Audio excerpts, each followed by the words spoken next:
7 departments and divisions who voted overwhelmingly against the plan. We'd just like to express our deep distress and dismay that the City Council has made the decision to pass this plan.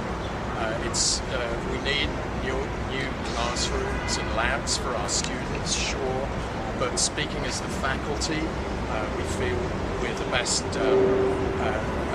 guides to how our academic space needs should be fulfilled, and this is out of all proportion. This is a really bad plan for the village. It's not going to be good for NYU, and we're deeply distressed, but the faculty is going to keep on fighting.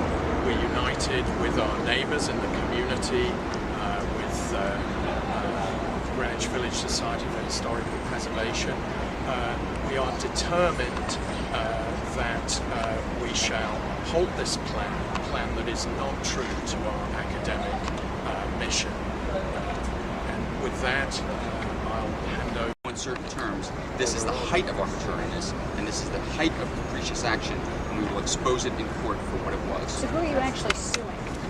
We're exploring all of our legal theories, but the suit will be broad. Certainly will include the City Planning Commission. Certainly would include the City. Certainly would include the City Planning Commission and others.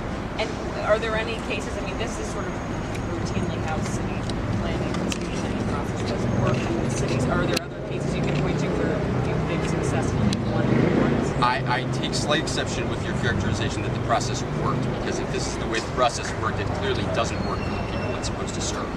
But certainly, I don't think that they followed the process that they laid out.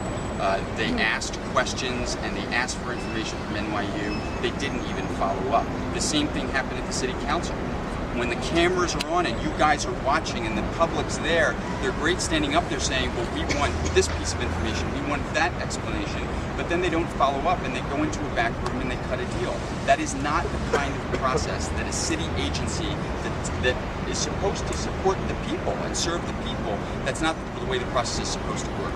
So I think that from a legal perspective, this is an easy case. I think that there's no court that will put a stamp of approval on a process that, as Andrew so eloquently said, is really a shame. So you're going to actually ask the court to, the suit is going to ask them to overturn the City Council vote, correct? The city is going to ask them to overturn the City Planning Commission decision that was the basis of the council vote. Okay. So, among other things. What's the role of Bloomberg in this?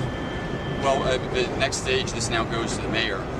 We will certainly do everything we can to marshal our forces to try to convince him that this is the wrong thing for the village, and frankly, not the legacy that he wants to leave.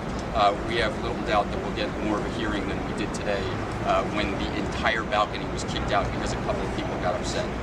A better plan for our neighborhood, and it was not even looked at. So this process was clearly broken, did not take into account any of the issues that were raised by the most affected parties. And so we're glad that the community and the faculty are united with our legal counsel, and we're gonna use every legal means available to us to prevent this from moving ahead. And just to recap this vote today and the plan, the expansion plan, the key to your opposition to it, what is at the heart of it? Well, there's no reason why the City Council should have voted to have given away our parks and playgrounds, to take land that was given to NYU years ago with clear stipulations that they could never build on it, and say now we're overturning those rules. They should not be oversaturating our neighborhood with NYU facilities. They should have explored alternatives. And the process, even though we disagree completely with the decision they made, the process by which we got there stunk.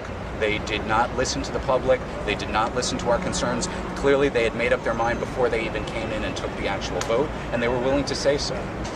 Thank you. Thanks, Andrew. I'm Terry Coot from the Community Action Alliance on NYU 2031, which is 35 community groups representing more than 10,000 people from Hell's Kitchen all the way down to the Battery of Manhattan.